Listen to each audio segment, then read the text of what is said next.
डूबा रहता हूं। किसके बल से? भगवान के बल से। अगर शरीर की बात आवे तो अभी मैं बेकार हो जाऊं। शरीर ऐसे है जैसे आपका शरीर, ऐसे हमसे शरीर दूर है। हम अपने आप में मगन रहते हैं, अपने आप में आनंदित रहते हैं। इसलिए ये निराशा तो मन में लाओ मती कि भगवान संतों को या भक्तों को कष्ट देते हैं। कष्ट आपको दिखाई देता है, देते नहीं है। क्यों? अब जैसे मेरा आखिरी जन्म है, मुझे पता है मेरा आखिरी जन्म है। अब अनंत जन्मों का हिसाब मुझे इस जन्म में भोगवा करके पार किया जाएगा। तो वो थोड़ा थोड़ा थोड़ा थोड़ा कष्ट देते देते देते, मतलब मिलना है पहाड़ जैसा और उसे राई जैसा दे दे करके भुगवा कर भगवान हिसाब बराबर, आवागमन से खत्म खेल। इसीलिए बड़े संतों में बड़े बड़े कष्ट देखे जाते हैं, क्योंकि उनका संसार समुद्र से अब आवागमन से मुक्ति हो गई। अब उनका जन्म नहीं होगा। तो जो हिसाब है, किसी को कैंसर, किसी को ये बड़े बड़े रोग दे दिए जाते हैं और उस रोग से लड़ते हुए संसार का उद्धार करते हैं। जैसे रामकृष्ण परमहंस जी के गले में कैंसर था, हजारों आदमियों का उद्धार करते हैं, अपना उद्धार करते हैं, हजारों का उद्धार करते हैं, और जय जय होती है ऐसे संतों की।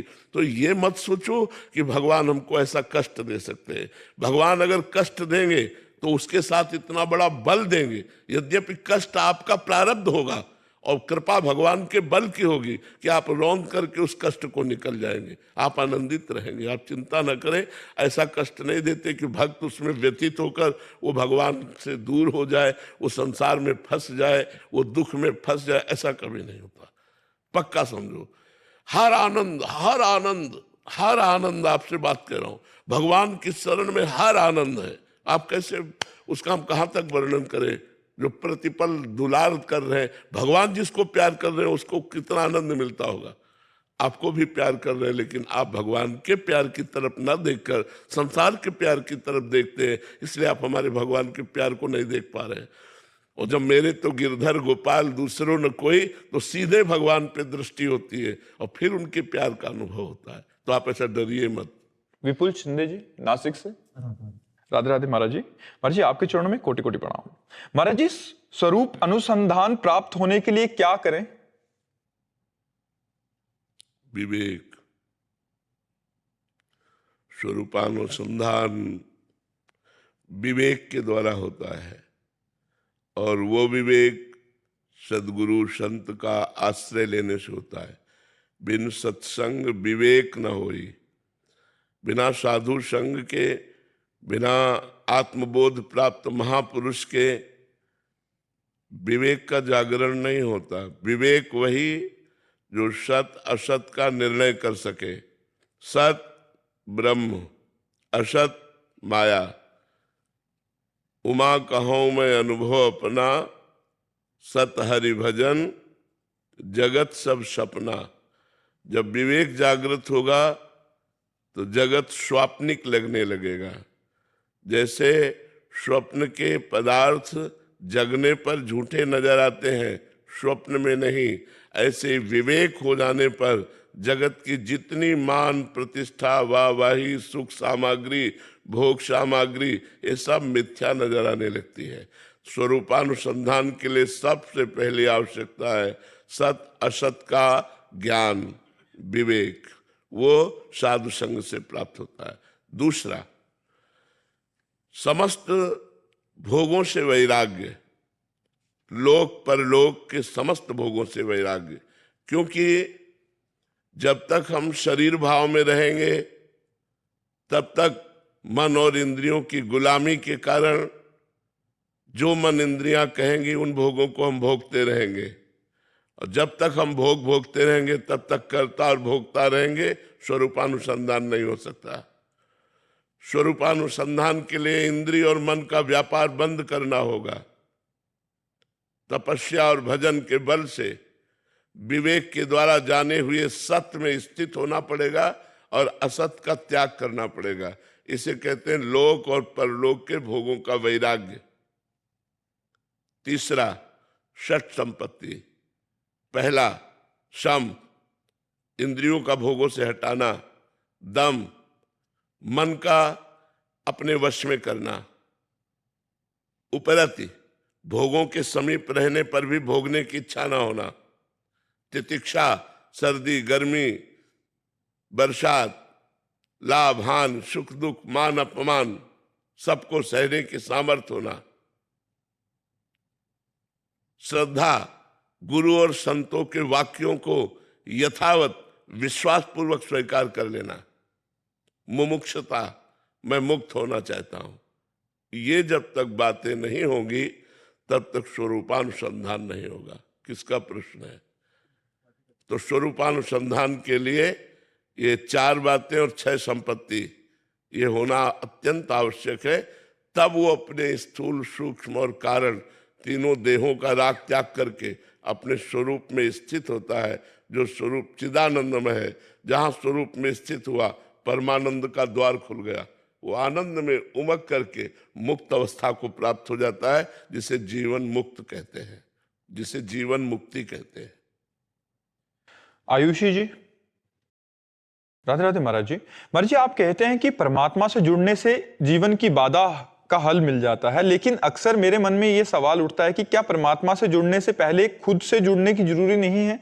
जब तक हम खुद से नहीं जुड़ेंगे या अपने आप को नहीं जान पाएंगे, हम सबसे ऊपर एक शक्ति को कैसे महसूस कर सकते हैं? मम दर्शन फल परम अनुपा, जीव पाव निज सहज स्वरूपा। भगवान का दर्शन होते ही स्वरूप का अनुभव हो जाता है। स्वरूपानुसंधान करना है तो इस प्रश्न का उत्तर हुआ, ऐसे करो।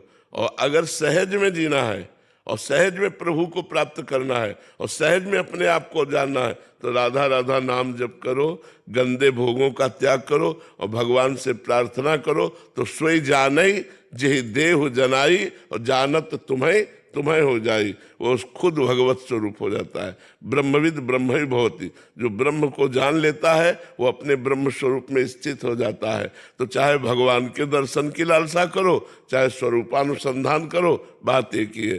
तत्वबोध और भगवत प्रेम दोनों समान कक्ष की स्थितियां हैं, उसमें कोई अंतर नहीं है। तो चाहे अपने को पहले जानना शुरू करो, तो जो आपने प्रश्न किया उस उत्तर को समझिए। और यदि भक्ति से चलना है तो भगवान की आराधना करो, अपने आप को जान जाओगे, भगवान जना देंगे। भगवान का दर्शन होते ही जीव को निज स्वरूप का अनुभव हो जाता है। मम दर्शन फल परम अनुपा, जीव पाव निज सहज स्वरूपा। प्रेमलता जी, मुंबई से। राधे राधे महाराज जी। महाराज जी, हर व्यक्ति अपने पूर्व कर्मों के आधार पर कुछ प्रकृति लेकर पैदा होता है। क्या खराब प्रकृति को पूर्णतः बदलना संभव है? बिल्कुल संभव है। इसी को तो हम बदलने के लिए मनुष्य शरीर प्राप्त किया है। हमारे हजारों जन्मों की वासनाएं हमारे स्वभाव की रचना करती है। जैसे जैसे हमने आचरण किए वैसा स्वभाव बनता है। जैसे किसी किसी के आचरणों से ऐसा स्वभाव बन जाता है, क्रूरता, आक्रामक स्वभाव, हिंसक स्वभाव। वो जो हमारे क्रियाएं होती हैं, जो हमारी कामनाएं होती है, जो हमारे संकल्प होते हैं, जो हमारी वासनाएं होती है, वो हमारे स्वभाव की रचना करती है। अब यदि हमारे भागवतिक स्वभाव अभी हो जाए तो हमारा जीवन कल्याणमय हो जाए। अब दुर्वासनाओं के कारण हम भागवतिक स्वभाव बनाना चाहते हैं, पर दुर्वासनाएं में बार बार फेल कर देती है, बार बार हमें वासनाओं में गिरा देती हैं। अब हमको खड़ा होना पड़ेगा कमर कस के, मर चाहे जाऊं अधर्म युक्त भोग नहीं भोगूंगा, खड़ा होना पड़ेगा। ये फिसड्डी स्वभाव से नहीं होगा, आज कसम खाई कर राधा, ऐसे नहीं परमार्थ में चला जाता, परमार्थ में चला जाता है। आज मैंने नियम लिया है, अब इस नियम का प्राणपण से निर्वाह करूंगा, मर चाहे जाऊं नियम नहीं करूंगा। ऐसा जिद्दी स्वभाव वाला माया पर विजय प्राप्त करता है। काम क्रोधादि दोषों पर विजय प्राप्त करना कोई खिलवाड़ नहीं है। तो अपने स्वभाव को बदलने के लिए ही तो हमें मानव नहीं मिली।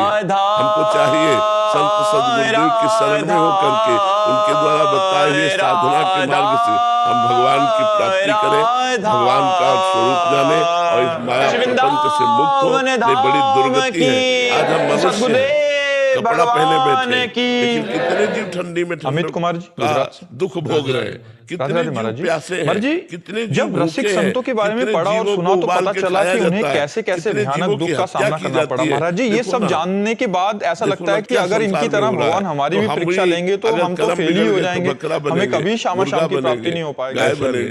चरणों की धूल के राक्षसी बुद्धि वाले बालक को एक कुंतल वजन करो और इस माया से मुक्त हो जाओ।